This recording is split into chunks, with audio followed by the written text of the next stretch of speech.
Hi, in today's video I'm going to be covering FFmpeg scene detection. Now in a previous video I showed you how we can analyze a whole video with FFmpeg and detect the scenes and then chop it up into clips.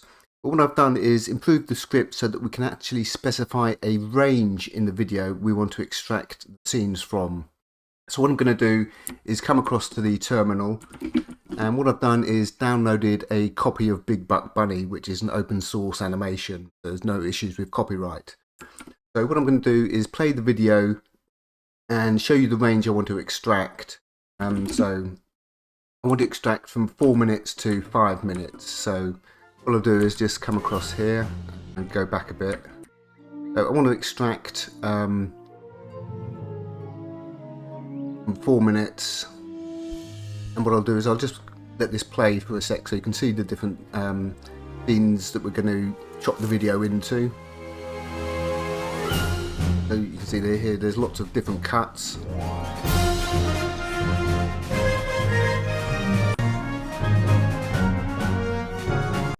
I'll just fast forward through this a little bit, but you get the idea. So that's the actual range we want to extract the scenes from. So first of all, what I'm going to do is just show you how you would analyze the whole video. So before I show you the specifying a range, so run scene-detect-h prints out the help. Now the -s and -e option arguments are optional. So if you don't specify those, it's going to analyze the whole video, and you can optionally specify a threshold for the scene detection. So to analyze the whole video, what we would do is scene detect -i Big Buck Bunny, and we can optionally specify an out file name for the text file it's going to create, so like detection.txt, and that's how we would analyze the whole video. But as I say, what we want to do is actually specify a range to extract the scenes from. So what we're going to do is run scene-detect again -h to show us the help. So we want to specify a start point and an end point for the range. So we run scene-detect -s, and we want to start from 4 minutes. So this is in hours, minutes, and seconds. So that's 4 minutes. We specify Big Buck Bunny. The end time is going to be 5 minutes. If I can type. And we'll create the out file name as detection. Detection.txt. So scene detect -s, that's the start point. So we're going to start at 4 minutes. We specify the file we're going to process and the end time, which is going to be 5 minutes. So we're going to define a 1 minute range from 4 minutes to 5 minutes, and it's going to analyze all the scenes in that range using the default threshold of 0.3. And if you want to change the threshold, you would just specify -t 0.4 or 0.5 as the case may be. So we'll create the detection.txt file, and in a previous video I was using FFmpeg to analyze the whole video, but I had to switch to using FFmpeg to allow me to specify a range. So what we'll do is we'll open this file here, and what you'll see is we have a series of timestamps in seconds starting at 240, which is 4 minutes, so that's 60 plus 60 plus 60 plus 60 is 240, and the end time is 300. So you can see what we've got here is a list of all the scene changes in that range. So what we're going to do now is we're going to run the, we've got several other scripts we can use. We can run the scene images script, and what this will do is this will take that cut file and that detection file and create an image for each of the scene changes. So let's run scene image -I, Big Buck Bunny, and the detection script. And what this is doing is it's going through and it's creating an image for each scene change, and we can see here they're all sequentially numbered. So what we can do is open all these up. And what it allows us to do is actually see what it's the scene changes it's capturing. So you can see here these are all the scenes. So and that's how we can actually get a visual representation of all the scenes before we process. So I'm just going to remove all the PNGs. So what we've got is we've got this detection file here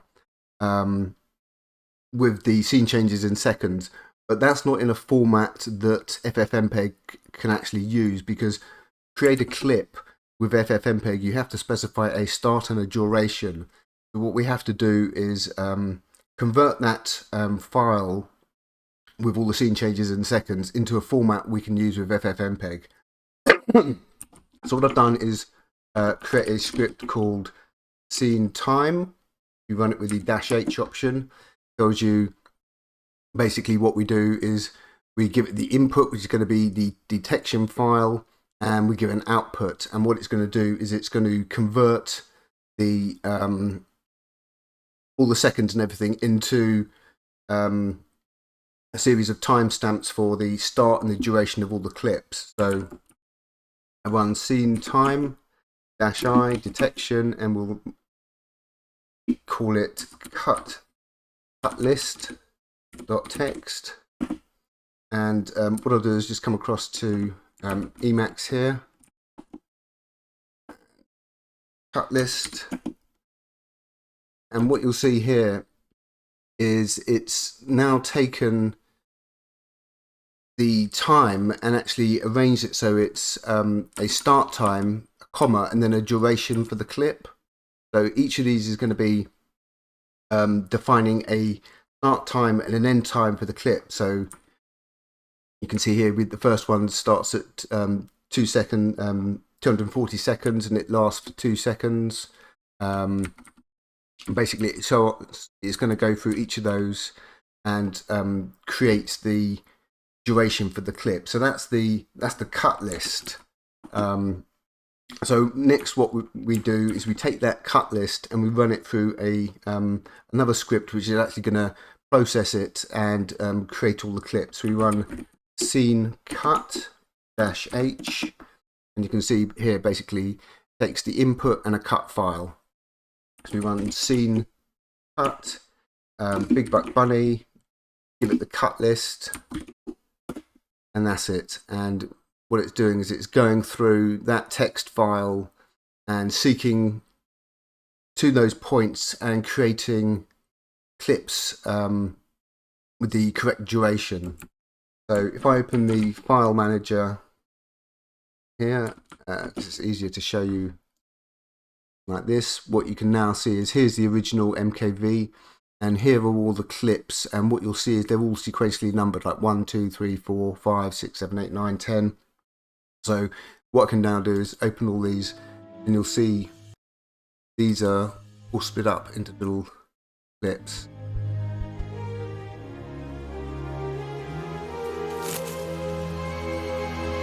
I'll just go through and play all these so you can see that these are all the different changes in the camera angles.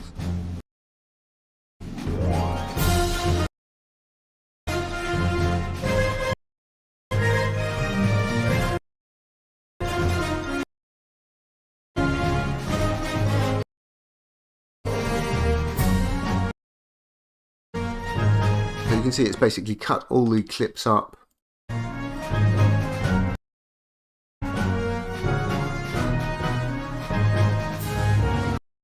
Okay. That's a great way to extract a series of clips from a video without having to open a video editor. Because basically the issue is if you wanted to do this with a video editor and export all of these as individual clips, what you would have to do is obviously create a new project, import the footage, and then manually chop the footage up, and then create separate timelines for each one of these clips so that you could export it individually. So you're going to have to create, depending on how your video editor works, you're going to end up creating a timeline for each one of these clips so that you can export it individually, which means you're going to end up with, potentially 15, 20 plus timelines just so you can export all the clips individually, which is really time consuming. Whereas, as you can see here, we've just chopped all these up.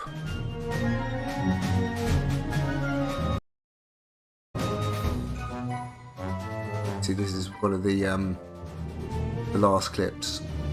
So that's how we can actually chop the video up. So what I'm going to do now is actually go through how all this works, because there's some tips and tricks for using FFmpeg to how you sort of save metadata from FFmpeg, and also how you chain video filters together. So what I'll do is come into scene detect. Okay. So this is the new scene detect script, and just as a note, I have put the old FFprobe version in my GitHub repository. So the old version is still there, so I'll leave a link to that. What I'm going to do is go through the script. So first of all, we start off with the shebang. It's a shell script, not a bash script. Then we have a function for the usage, so that if you don't input something properly, or you run the script without an argument, it's going to display the usage, which, so if you just run the script with -h, this is what it's going to print out. Then we define some error messages here.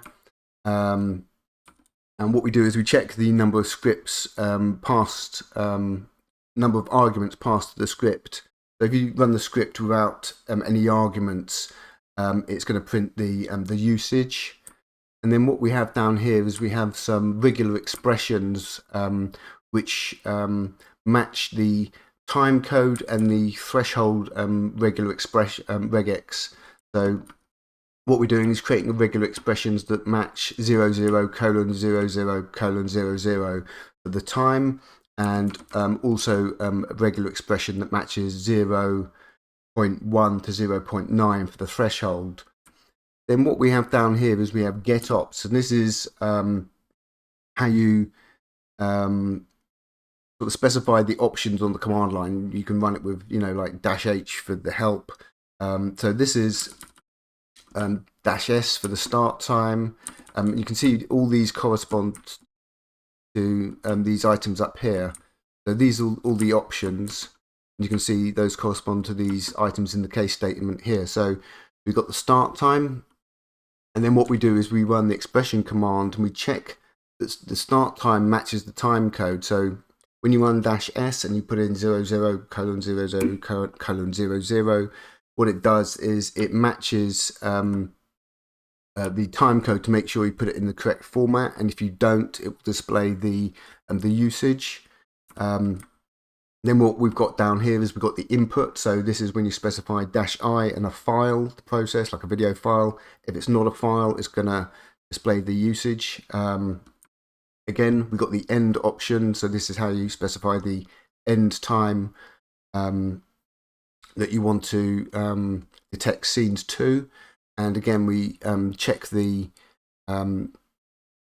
input matches the time code. And then what we've got down here is the threshold. And what we're doing there is, again, we're checking the numbers you entered match the regular expression for the threshold. So you've got to put in 0.1 to 0.9, and if you don't, it's going to give you the usage. Then we've got the -h, which displays the usage, and the out file, which creates the out file text file. And basically all these are stored, all the these are called opt args. So what that means is if you specify, for instance, -i and then a video file, input is going to be equal to the name of the video file. So input would be equal to Big Buck Bunny. So that's how these all work. So these all contain, these variables contain what you put on the command line. So after we've done that, what we've got down here is we've got some more variables to get the file name of the video. We create an output default file name. So if you don't specify an out file, it basically will take the in file name and create a file called, Big Buck Bunny -detection and then the time and date, so that each file's got a unique name. We specify a default threshold for the scene detection and a default start time. Now what we've got down here is the FFmpeg video duration. Because if we're analysing the whole video, what we need to do is actually get the video duration so we can append the video duration to the end of the detection list, because when you run the detection, it detects the first change. So the first change from the start of the video would be end of the first clip, and the last change is going to be the last change before the end of the video. So we need to prepend 0 and the end time if we're analysing a whole video. So what we got next down here is converting the time input into seconds. So when you're analysing the video, you can specify a range in hours, minutes and seconds, like 4 minutes to 5 minutes. But the actual command we're using at FFmpeg to create a range works with seconds. So we need to convert the hours, minutes and seconds into seconds. So basically, 2 minutes would be 120. 5 minutes is 500. So that's why we have to convert the hexadecimal, it's sexagesimal format, it's base 60 time into seconds. Then what we've got down here is two things. We've got the FF detection, and what that does is this is the command to detect all the scene changes in the entire video. So what this does is we create this function so that it is only, this code is only run when we specifically tell it to, rather than normally, when you run a script, everything's going to be executed sequentially in order of the script. What this does is basically it creates a variable called detection, and we run FFmpeg with the input file, and we run filter complex, and we select scenes with a threshold. And what you can see here is we've got this threshold and then threshold default. So threshold would correspond to the -t option if you use it. So if you use -t and specify 0.4, that would be the threshold. But if you don't specify the -t option, what it's going to do is it's going to see that this threshold variable is empty, and it's going to fall back to the threshold default, which is 0.3. What we then have here is how you actually print the metadata. So what most people do is FFmpeg outputs stuff as standard error, not as standard output. So what you have is you've got standard input, which is 0, you've got standard output, which is 1, and you've got standard error, which is 2. And basically what people do is they'll actually swap standard error and standard output, and then save it into a file. The problem is when you, if I can scroll up, I can't. If I just run scene detect again, I've got the command up here. Okay, so if I run this again, what you see is, I'll just quit it now, but you see as I run it, you get all this text here, and And basically what happens that's going to standard error. And basically what happens is if you swap standard error and standard output and redirect it into a file, you will get all this stuff in the file. Yeah, you'll get all that stuff in the file as well. And you don't want that, and it's not necessary. So the way you get around this is, instead of redirecting standard error and standard output into a file, what you do is you run metadata equals print. Then we've got this file equals, and we've got dash, and what that corresponds to is that standard output. You could change you could change that to an actual file name, but the reason why we're not doing that is because we want to store the result in a variable, because we're going to use awk to manipulate that data and just pull out the PTS time, which is the timestamp. And using the POSIX version of awk, you can't edit a file in place. There's a program called Gawk that allows you to do that, but that's not generally installed by default. So this is how we take the metadata and send it to standard out. And what that will do is that will just store the metadata without any of that other crap I just showed you in the terminal into the variable. So say you can change this to a file if you want, if that's something you were doing, but in this case we want to send it to standard out.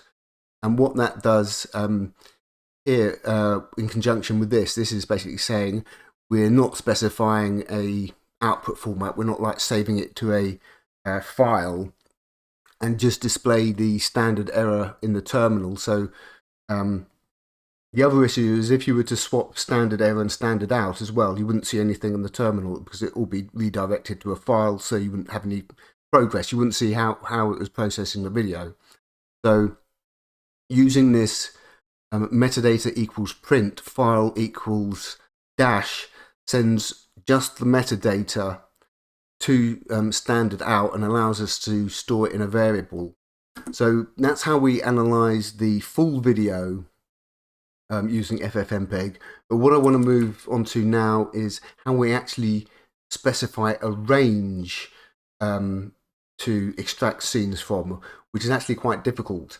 Now, your first thought might be, yeah, we'll use the seek function. You can sort of seek to a certain point in the video and specify, you know, a time. So you can say seek to 1 minute and have a duration of 30 seconds. And that's how you chop videos up with FFmpeg. But that actually doesn't work to create a range of scene detection. It will actually, the T option will work to cut the video out. It will stop it after 30 seconds or whatever, but it will always start from the beginning. Even if you specify it's okay, seek to 1 minute, it's always going to perform the scene detection from the beginning. So seeking doesn't work. So what we have to do is chain some video filters together. So I've written some scripts, use a option in FFmpeg called between.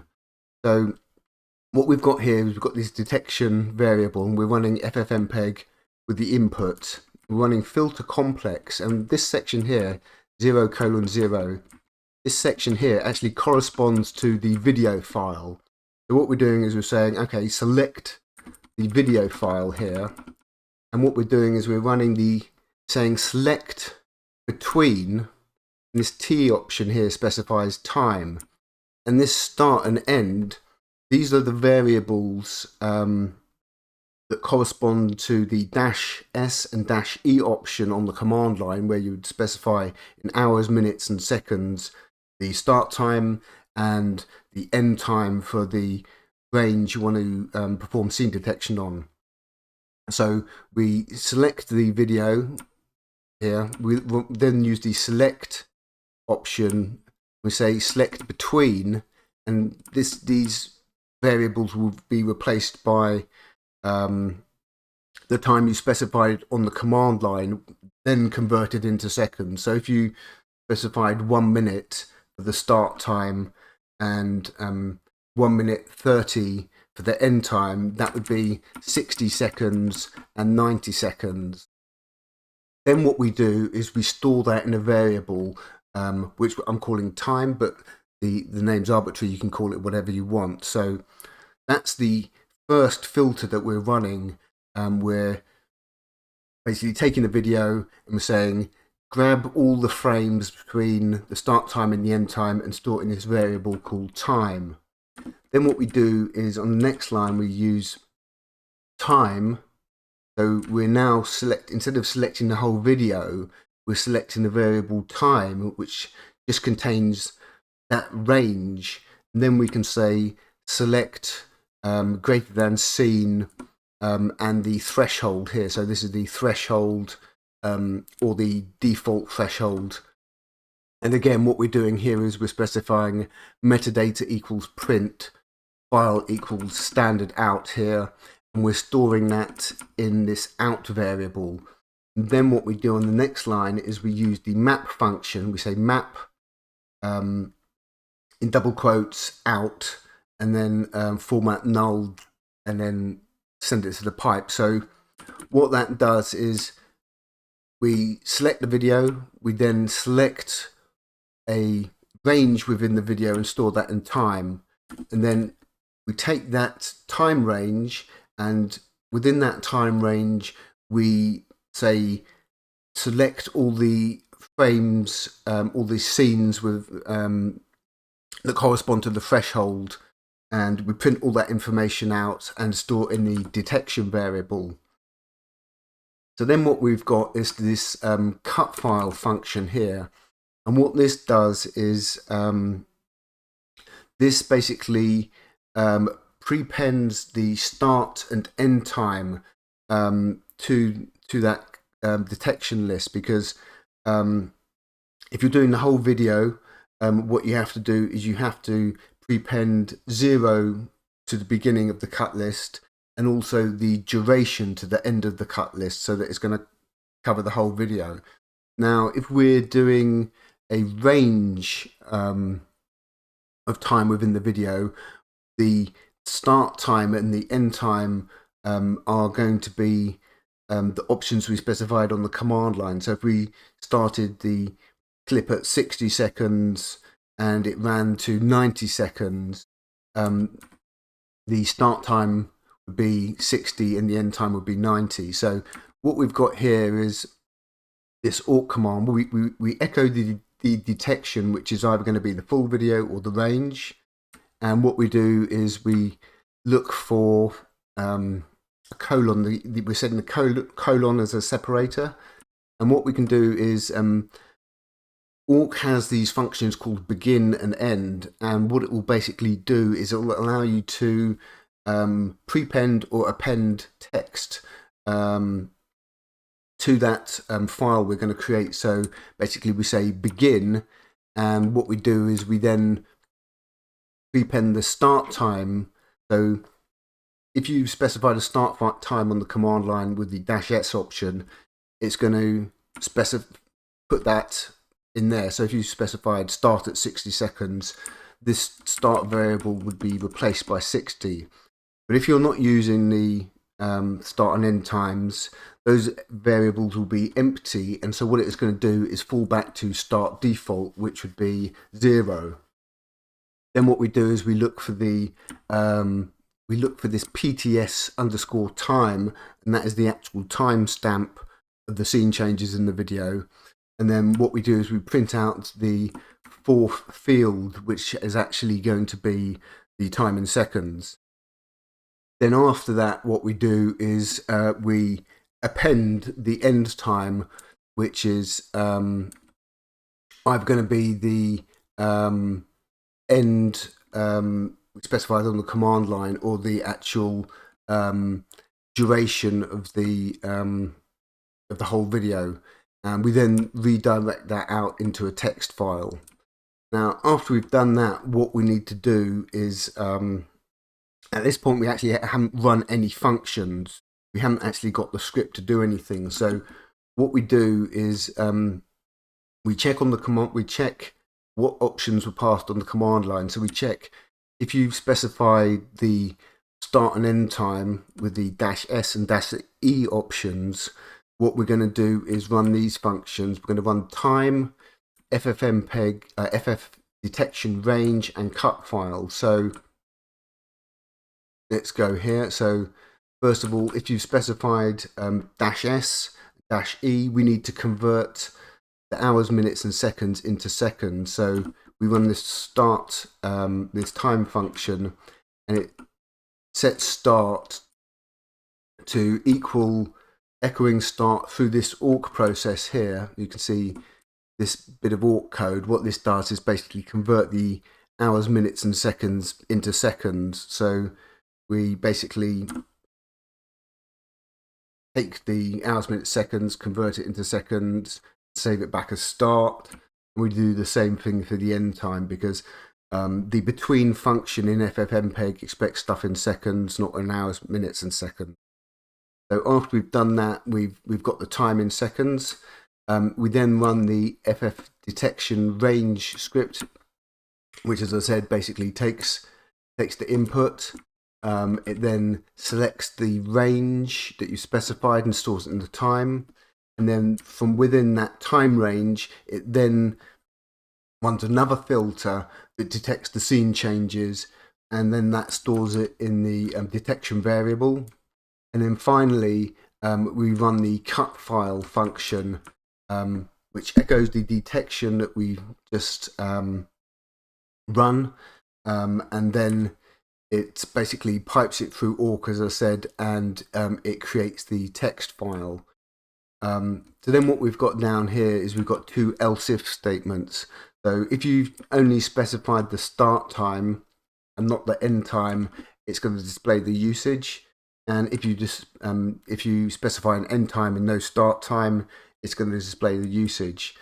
Then the final one is an else statement, where we basically say, okay, if you've not specified the start and end time, you want to analyze the whole video. So in that case, what we do is we run ff duration, which is this function up here. And what this does is this analyzes the video and gets the full duration in seconds, so we can append that to the end of the detection list. And then after that, we run the FF detection script, which is this one up here. And that basically goes through the whole video and analyzes all the scene changes. And then finally, we run the cut file to actually create the text file with the full list of changes for the video. So that's the actual script, and that's how you that's the two important things with FFmpeg. Let me just get back to that, which was one, how you actually print metadata. So this is how you print the metadata. Metadata equals print : file equals standard out. So that dash corresponds to the standard out. Whereas most people will, if I just come back to this, what most people will do is come back to standard out. What most people do is they'll do something like this. 2, 1 outputs dot text.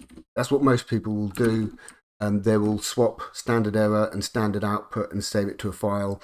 And the issue with that is you get a load of junk you don't want in the file. So the correct way to do it is like this: metadata print file equals standard output, and that will allow us to just store all the metadata in that variable. And the next, the tip is chaining FFmpeg commands. Again, using this option where you select the whole video, you run a filter and you save it as a new variable, and then you can take that new variable and run another filter on it, which you then store as another variable, in this case out, and then you use the map option here, double quotes and out, and that will basically, first of all, it will run the first filter, which selects a range of frames between a start point and an end point. Then it runs the second filter to grab all the scene changes in that range. So those are the FFmpeg tips on how you basically chain commands to execute them one after another. So what I'll do now is come back to the terminal and just give you a refresher. So I'll go through the process once more. So we got Big Buck Bunny here. If we wanted to detect the whole video, what we do is we just use the -i option and optionally an out file. So scene detect my Big Buck Bunny detection.txt. So that's how we would analyze a whole video and get all the scene changes in the video in a text file. But as I said, what we want to do is specify a range. So we run scene-detect-s. I'm going to do from 4 minutes to 5 minutes. Big Buck Bunny, end time, and give it the out file. We'll just call it output.text. And as you can see here, this is, as I said, if you were to swap the standard error and standard out, like I was talking about earlier, you would get all that in the text file. So, this is the scene changes, as you can see here, 240, that's 4 minutes, and 300 is 5 minutes. So we've prepended the start time in seconds that we passed on the command line, and the end time in seconds. So we've got a full range of clips. And obviously, if you're if it's cutting something off, if it's starting in the middle of a scene or something, just adjust the start times and the end times to widen the range you're working on. So that's how we create the output. And again, we can run scene images to actually create all the images, so we can see where it's Big Buck Bunny list output. So this is how we can take that detection list and come through and create images where it's going to actually do the cut point. So what this means is that you can actually visually see, okay, these are all the scenes that it's going to sort of create. So I'll remove the PNGs. So the next step is we need to convert this output file into this detection output file into a cut list that we can use with the FFmpeg scene cut script that I wrote. So we run scene time -h. Okay, basically all you need to do is give it the input and specify an output. So scene time input is going to be the output, and we call this the output. We're going to call the cut list .text, and let me just switch across to desktop. And as I said, what this does is basically creates the list. So this is the output. This is the original one. You can see what we've got here is the first point is 240. That's 4 minutes.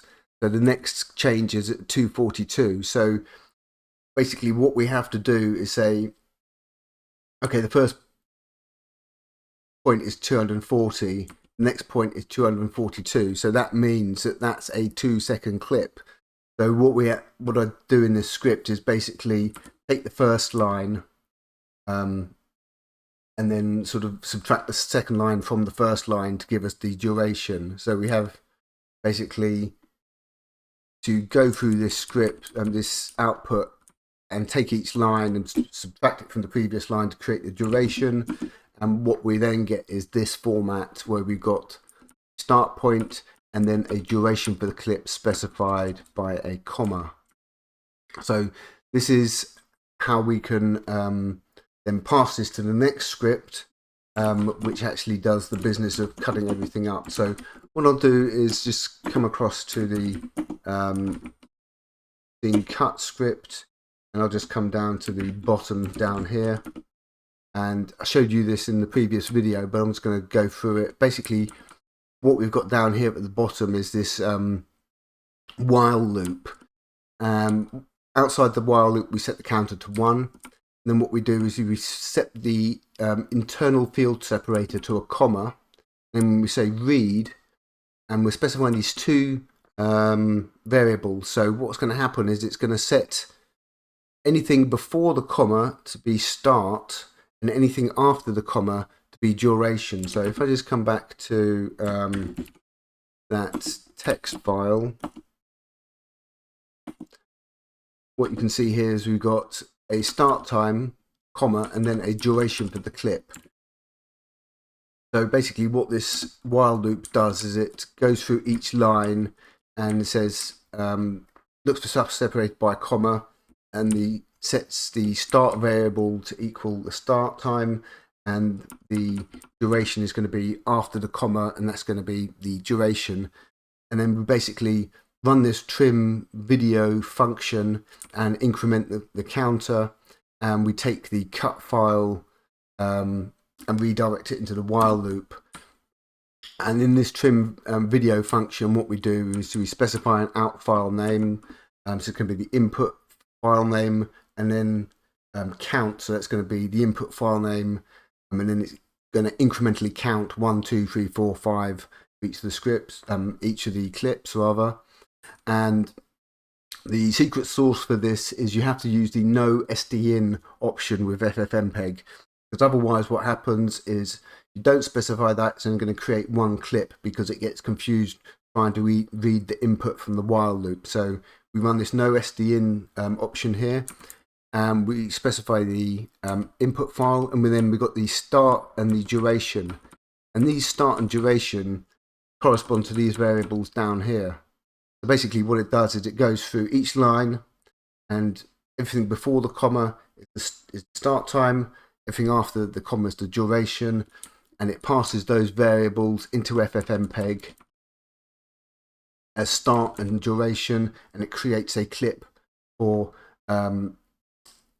each of these lines. So basically goes through each of these lines, says okay, seek to 2 minutes 40, and then create a 2-second clip, then seek to 2 minutes 42, and what you'll see here is this corresponds exactly to this. So 2 minutes 42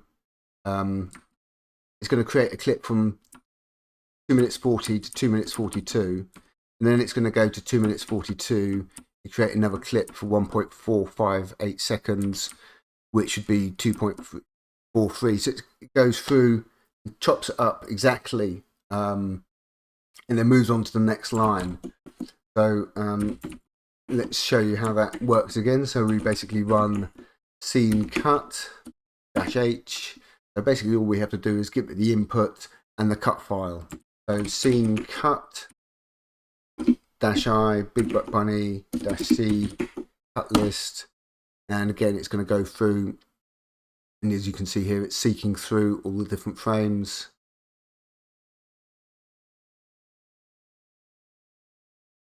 And it's cutting them up.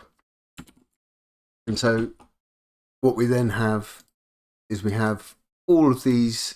Here's the original video, and here's all the scenes. And basically, if you were to, you could rejoin all these clips, and it should play seamlessly as though it was the original, because each there's no gaps between the cut points because it's just moving on, to the next section. So let's let's open this and go to 4 minutes. Let's just come to 4 minutes here. So here's 4 minutes. These are all the scenes. So it's like, basically, it's when it changes camera angle. That's the best way to sort of think about it. So there's a scene change, there's a scene change, another scene change, next one, next one. Okay. So now if I play the clips,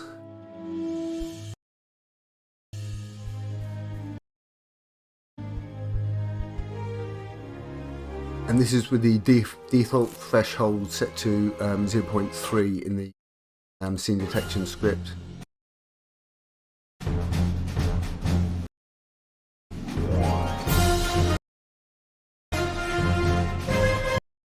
As you can see, it's cut everything up pretty much perfectly, really.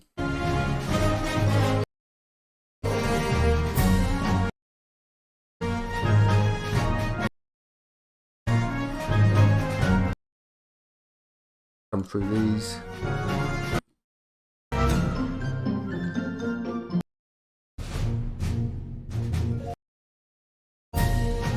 So you can see, basically, it will, the scripts will basically allow you to define a range in the video to perform scene detection on, and then basically we can then run it through some scripts to convert the time into a start time and a duration.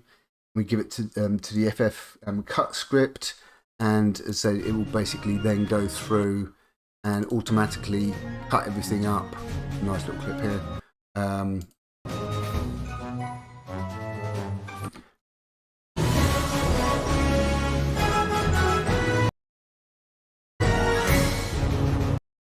here's the final clip, and it fades out. So it's much more efficient than actually trying to use a video editor and trying to do this manually. You'd be having to use the video editor, and you may have something in video editor if it's advanced that could do some kind of scene detection or something, but chances are you're going to have to manually go through like frame by frame and try and cut stuff, and chances are you're not going to get it bang on. You're going to miss a frame or two, and as I said, you'd have to do this in a video editor. You'd probably have to create a timeline for each single clip, so that you could export each single clip individually. Linux video editors tend to be pretty basic unless you're using something like DaVinci Resolve. And if you are using DaVinci Resolve, the problem with it on Linux is you can't use H.264 with the free version of DaVinci Resolve. You actually have to convert H.264 files into DNX files, which increases the file size by 10 times. So if you've got a 1 gigabyte H.264 clip and you want to bring it into DaVinci Resolve, you've got to convert it into DNX, which then creates a 10 gigabyte file.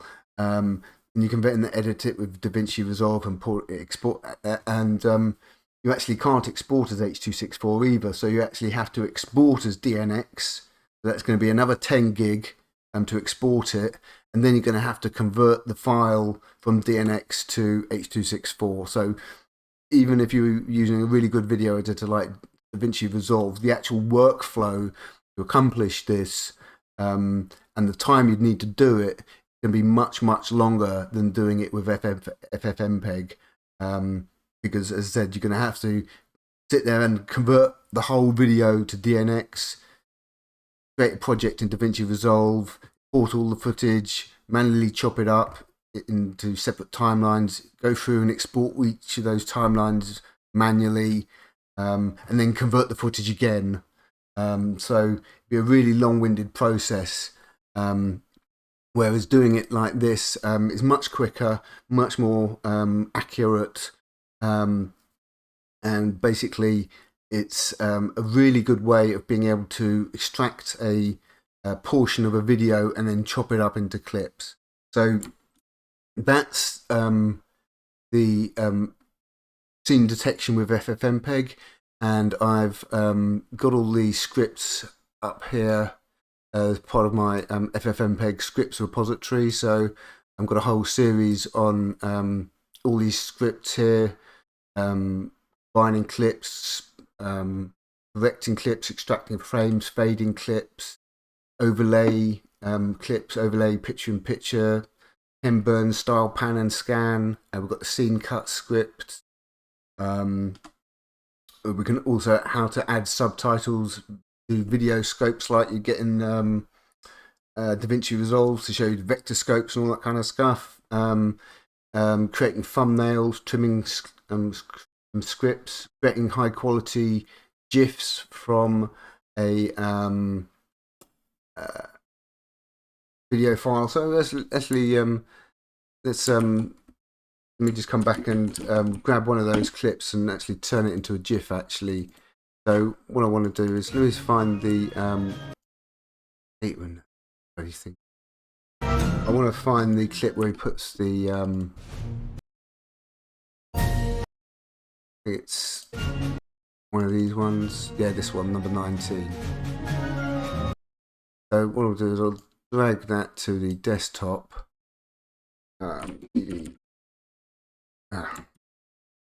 Fuck's sake. Right, okay, there we go.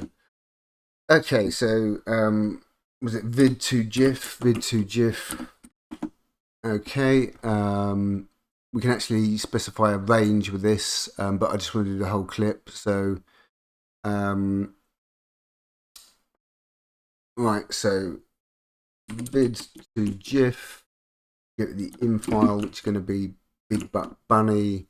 Let's specify, I think, specify a frame rate, and we can specify a width. So they will say 30 frame rate and a width of 480. Width of 480, and we'll call it out.gif. And see if this works. What did I do wrong? Yeah, specified the wrong option. So E should be W. Okay. So we now got out.gif and SKV. Yeah, that's with the -A option. SKIV is a image viewer, a console image viewer in Linux. If I specify the -A option,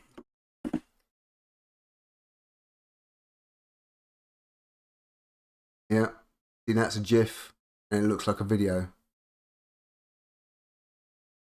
So I could do the same thing and specify a larger one if I want. Like large to like 640.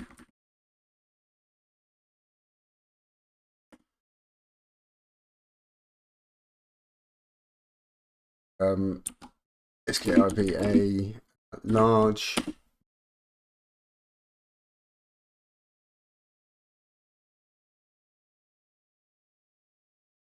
So a good way to also create a little clip that you want to turn into a GIF, or that sort of thing.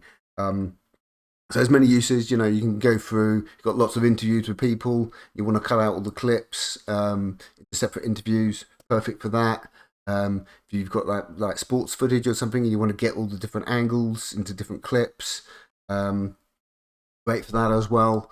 And basically, you can now detect either the entire video or a specific range within the clip, and basically chop it up into clips so that you can sort of reuse it. And as I said, it's going to be much quicker than actually cracking open a video editor, because basically all the video editors, apart from DaVinci Resolve on Linux, are pretty terrible, and they've got terrible UIs and crash.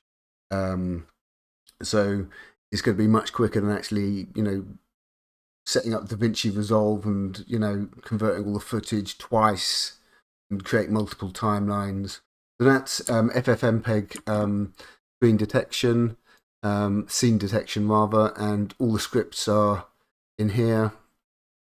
So full instructions on how you use all the different scripts. It said you've got the scene cut, scene detect, scene images, and scene time, and how you can just basically use them all.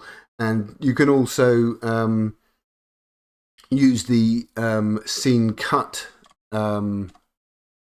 script without actually using scene detection at all. You can basically just give it a list of a text file with a list of